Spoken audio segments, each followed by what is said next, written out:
ఈ దేవాలయం పేరు శ్రీ పరశురామేశ్వర స్వామి దేవస్థానం అంటారండి. అంటే పరశురాముడు ఇక్కడ శాపగ్రస్తుడై వచ్చి ఇక్కడ శివుని గురించి తపస్సు చేసి శివునిలో ఐక్యం కావడం చేత ఈ టెంపుల్కి ఆ పేరు వచ్చిందనమాట. ఇక్కడ ఏకశిలలో త్రిమూర్తులు ఉన్నారండి అనేది ప్రత్యేకత. కింద యక్షిణ రూపంలో బ్రహ్మ శాపగ్రస్తుడై వచ్చాడు ఇక్కడికి. మరుగుజ్జ ఆకారం రాక్షస రూపం అనమాట, బ్రహ్మదేవుడే. మధ్యలో ఉన్నటువంటి ఆయన భుజాల పైన పాదాలు మోపి నిలబడుకొని ఉన్న ఆయన వచ్చి పరశురాముని అవతారం మహావిష్ణువు. ఆ పైన ఉన్నది ఈశ్వరుడు. ఈశ్వరుడు ఇక్కడ డిఫరెంట్ అనమాట. స్వామివారిని ఇక్కడ వేదశాస్త్ర పరిభాషలో ఏం చెప్తారంటే, యోగశాస్త్ర పరిభాషలో ఊర్ధ్వరేతస్కుడు అంటారు. అంటే మానవుని సృష్టి ఆవిర్భావానికి మూలమైన మానవుని పురుషలింగ ఆకారంలో ఉన్న ఏకైక శైవ క్షేత్రం మన భారతదేశంలో మొట్టమొదటి శివాలయంగా ప్రసిద్ధి చెందింది చెప్తానే. శాతవాహన, పల్లవ, చోళ బాణురాజులు అంచెలంచెలుగా ఈ దేవాలయాన్ని నిర్మాణం చేయడం జరిగింది. ఈ యొక్క శిలా విగ్రహం కూడా ఒక మెటల్కు ఒక స్టోన్కి సంబంధించి కాదని చెప్తారు.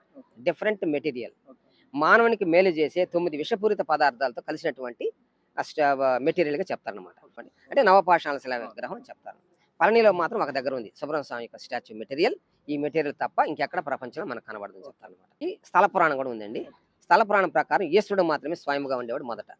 ఆ తర్వాత పరశురాముడు వాళ్ళ తండ్రి జమదగ్ని మేరకు తల్లి రేణుకాదేవిని హతమార్చి మాతృహత్యా దోషానికి గురిపడి ఆ దోష పరిహారం కోసం బాధపడతామంటే మహర్షులు, దేవతలు పరశురాముడికి ఏమని సలహాలు ఇస్తారంటే, అయ్యా నీ మాతృహత్యా దోషం పోవాలంటే ఎక్కడైతే ఈశ్వరుడు మానవుని పురుషలింగ ఆకారంలో ఉంటాడో ఆయన మాత్రమే పూజించి సేవిస్తే గానీ ఆ దోషం పరిహారం కాదని చెప్పగా వారి సలహాలు తీసుకొని పరశురాముడు ఆ యొక్క స్వామి కోసం, ఆ రూపంలో స్వామి కోసం అన్వేషిస్తా రావడం జరిగింది.